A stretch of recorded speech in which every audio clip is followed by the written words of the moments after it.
Good morning, shining stars. My day begins downstairs, where I emerge from a bedroom that is not mine. Here's the thing about routines. There are some exceptions, but mostly they're short-lived because our life circumstances are constantly changing. Did you catch that little furry creature scampering up the stairs behind me? She's one of the reasons that in this season of life, my husband and I sleep in our downstairs guest room. After 13 years of near-perfect behavior, our cat started waking us up in the middle of the night. We've tried all kinds of different solutions, but the only one that has worked is for us to sleep downstairs, a boundary that the cats respect because we've always kept that door closed. They haven't made us move our things out just yet, so I make my way into our master bedroom and bathroom to get ready for the day. It's around 8 a.m. at this point.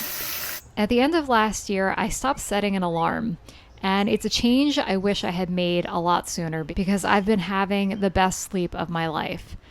On most days, I wake up naturally between 7:30 and 8 when the sun comes up. Not everyone has the luxury to do so, but something feels right and healthy about letting your body tell you when it's the best time for you to open your eyes. I shower in the evening, so it's just face washing at this point. I've been using this set of Biossance skincare products for about 2 full months now, and I really like them. I've noticed less acne, and this time of year has been a great test because I didn't notice any redness or dryness during our colder days or when we've turned the heat on. In the morning, there are only 3 steps. It's a cleanser, a toner, and a moisturizer. And at night, you use the serum, which is in that small bottle. I'll link to them along with everything else I use in my morning routine in the description below. The last part of my skincare routine is Supergoop's Unseen Sunscreen, a product that I've been using for the last 2 years, and I don't see myself ever switching to anything else. I love that this sunscreen is clear and it feels very velvety.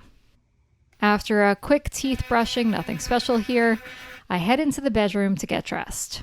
If you watched my holiday unboxing video, you'll remember that I mentioned my favorite leggings and sports bras from Uniqlo, and this is currently my morning uniform. I have this exact outfit in a bunch of different colors, which makes it really easy to get ready. This next part is not typically part of my morning routine, but since I'm going to be on camera, I thought I'd apply a little makeup.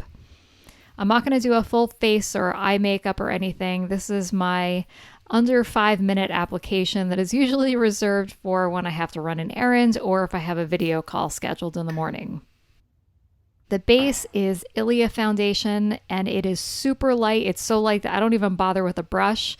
I just apply it on my face like lotion. No powder, just a little bit of blush. I curl my eyelashes, and then I wanted to show you the 2 mascaras I've been using because I love both of them, but for different reasons. The Ilia is great because it is natural and it makes your eyelashes look full, but it does leave some clumps. So lately I have been reaching for this Lancome mascara that isn't super voluminous, but I like that it kind of separates your lashes since mine tend to stick together. And last from the quick makeup routine is this eyebrow brush. My eyebrows are naturally full, so I typically don't fill them in, but I do use the brush side to tame them because they can get quite unruly. And because I grew up in the 90s and I've not yet let go of the idea of ending with a body spray, I have to apply that. I'm obsessed with this one. I have been using it for a couple of years. It's called Dream Moon by Pacifica and it smells like magic. At this point, the cats are getting very impatient with me, so I scurry downstairs behind them. As soon as I'm done with my skincare routine, I usually pop in my AirPods and press play on an audiobook. And right now, I'm listening to Playing Big by Tara Moore. I'm still at the beginning, so I can't report on it, but what I've heard so far has been great. I begin to prep my hot water and lemon, which is a newer habit that I've been doing for the last month or so. It wasn't prompted by anything special other than it had been chilly out, we had a bunch of extra lemons, I've heard it's good for you. I haven't really noticed any big changes, but there's something really soothing about having a hot mug of something in the morning, and typically I don't like drinking my coffee immediately. This is my absolute favorite feature in my house. We have built-in filtered hot water. I drink a lot of tea, and I don't know how I ever survived without this before. And at last, it's time to feed the kitties. We have 3 cats, 2 girls who are 14 years old, and our little boy cat, the one that's hopping up on the counter, will be turning 10 soon. Yes, I'm constantly wiping down this section of the counter where Rory likes to enjoy his breakfast. If you follow me on Instagram, you know that both of our girl kitties have had some health issues in the last year. The light-colored one, Dagny, was diagnosed with cancer last summer. She's been undergoing treatment and getting much better, which we're so thankful for. Every season of life brings new challenges, and I am just soaking this one up to have all 3 of them down here together and licking their bowls clean. There are a few different things that I typically eat for breakfast. A lot of days I'll cut up half an apple and have it with some peanut butter. Some days I make oatmeal with blueberries in it.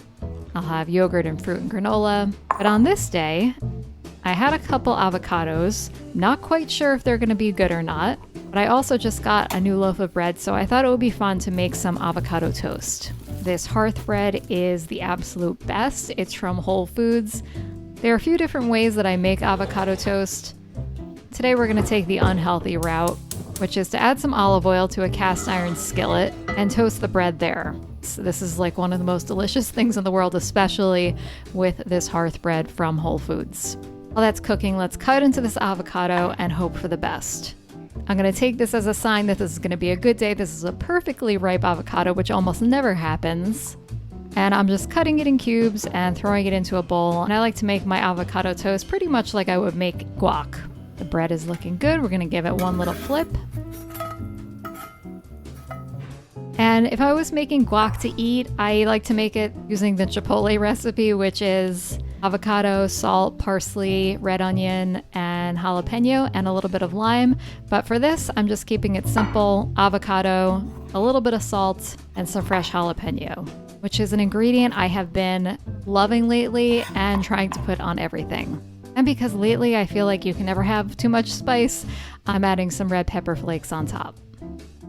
One of the habits I've been trying to shed is to not go on Instagram in the mornings, but I realized that I needed some kind of visual stimulation to replace it. So on a whim, at the end of last year, I subscribed to 5 or 6 magazines, which I kind of love because it feels old-fashioned. I'm going to pick up this issue of 80 that I haven't read yet, and we have been blessed with this perfect warm day, and thought that that would be a perfect opportunity to eat out on the porch, which is something that I always do on the weekends, now have been trying to do during the week as well instead of eating at my desk. Notice I added some blueberries to my plate, and at this point when I sit down to eat, I usually have about half of my hot water and lemon, and then I just finish it with my breakfast. As you may have guessed, my kitty friends usually join me outside. This room is really their room. Some days I'll play some music on my phone, but on this day I'm just listening to the birds sing and the squirrels scampering around. I always feel like Snow White when I sit out here. At starting my day like this in a very peaceful and slow way, just like I mentioned that I like waking up naturally, is just what feels best to me. It feels like an investment to make the rest of the day go smoothly.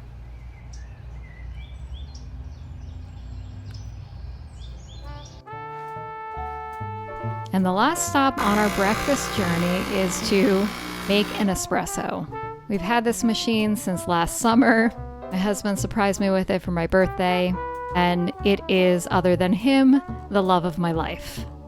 You'll notice our coffee pot is nowhere to be found, and it's because I have become addicted to drinking coffee this way. Typically, I use Nut Pods as my creamer, which is a non-dairy creamer. It comes in a bunch of different flavors, and I'm really partial to the vanilla and the cinnamon bun. We were out of it, so today I'm just using some half and half. After steaming the milk, get the espresso beans ready. And today, since Recording this video, I thought we'd make it special, make it a little bit of a treat, and add in some caramel syrup, which I just put at the bottom of the cup.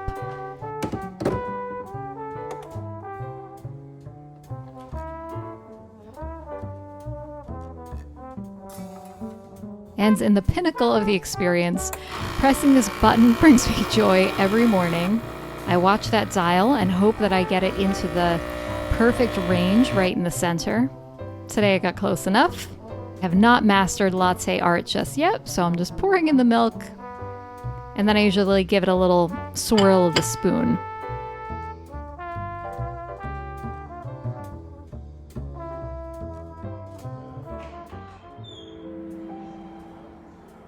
It's around 9:30 when I make it into my office. And the first thing I do is ask my trusty assistant to play some music. Alexa, play 40s Junction. Typically something that's semi-instrumental. I have my SiriusXM account connected, and I love listening to 40s Junction.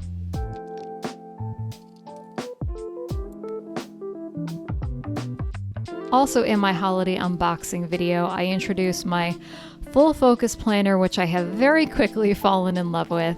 And the first thing I do when I sit down at my desk is open it and go through my top 3 items for the day, as well as flip to the front of the book where I review my annual and quarterly goals. Looking at these daily has been a really great practice for keeping me focused and honing in on the projects that I'm working towards.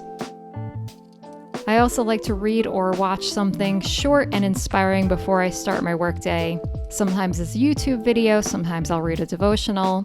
But today I thought that I would reach for a book that I mentioned in my last video called What to Do When It's Your Turn, and It's Always Your Turn by Seth Godin. It's the kind of book where you can just kind of flip to any page and see what speaks to you. And I thought that the entry that I flipped to today was perfect. Between my audiobook and then having this little moment of inspiration every morning, get me into a really good headspace and in alignment, and actually get me excited to begin my work. And the last stop on my journey before I begin my actual work is to look at my vision board. This is a short but powerful exercise I do every day. I intentionally look at every single image on my board. I remind myself what I'm working towards. My little trick, if you ever want to supercharge this exercise, is to play a pump-up song. And it could be the same song every day. You could switch it up. But there's something about listening to music while you're looking at images that makes it more powerful. So the task that I have chosen to work on this morning, that is on my top 3 list in my full focus planner and is also in alignment with one of my quarterly goals, is to repurpose my last YouTube video into a short and also into a reel. One of my goals for this quarter is to grow my YouTube channel to 2,000 subscribers. Although I don't have complete control over that, I am dedicated to putting out 1 new video every week along with 2 to 3 shorts. I had to pull out the big guns for this. That big orange thing that's sitting on my desk is my external hard drive, which is what I use to store all of my video footage. And I'm taking my full YouTube video, adapting it to the vertical size, and finding clips that would create a nice teaser for the full piece. I'll drop a link to the finished version of this in the description below. I really only spend an hour, sometimes maybe 2 hours working every morning. And the reason that I'm dressed in my workout clothes is because I like to do my workout at midday right before I have lunch. I have found that this is the time of the day when I have the most energy. I am not someone who considers myself to be athletic. I'm pretty clumsy. I'm not good at team sports, but I have grown to love my daily workouts. My friend Kara recommended this YouTube channel hosted by Heather Robertson, who shares a vast catalog of workouts. And right now I'm going through this 12-week program that she has. And I love that I never have to think about what I'm going to do. I just pick up where I left off. I've been pretty consistent about doing my workouts for years, but again, this is one of those things that I really only came to love after I put my own spin on it. So the best thing about Heather's workouts is that she just does the workouts. She doesn't talk you through them. There's no like, rah, rah, you can do this, which I always find to be a little bit phony and annoying. And I'm not wearing them here because I'm using my phone to record this, but I typically wear headphones while I work out, and I listen to really upbeat Broadway music or music from the 60s, which makes me sound like a great grandmother. But at least in doing these workouts, I will be a spry one. You know it's a good workout when you look like this at the end of it. And after rolling up my mat and cleaning up, it is time to go make lunch. The first time I really heard about the concept of having this set morning routine where you do all of these specific things was when I read this book called The Miracle Morning, which longtime listeners of A Podcast for Creatives will remember our conversation about it that I will link to below. I read that book a really long time ago, and one of the things that I have come to learn about morning routines is that they really only work if they are solving for the problems in your life.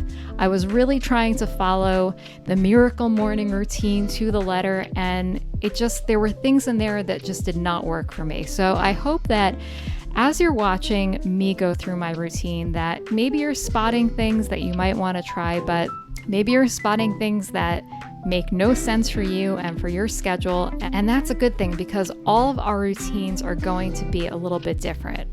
But I think the key to a really good morning routine is one that is very specific to your needs, your situation, and your season of life. I hope you enjoyed a look into how I start my day. I look forward to sharing more videos like this with you throughout the year, maybe a nighttime routine. So if that's something that you're excited to see, hit the thumbs up button to let me know, hit the subscribe button, and until we meet again, get out there and make something beautiful.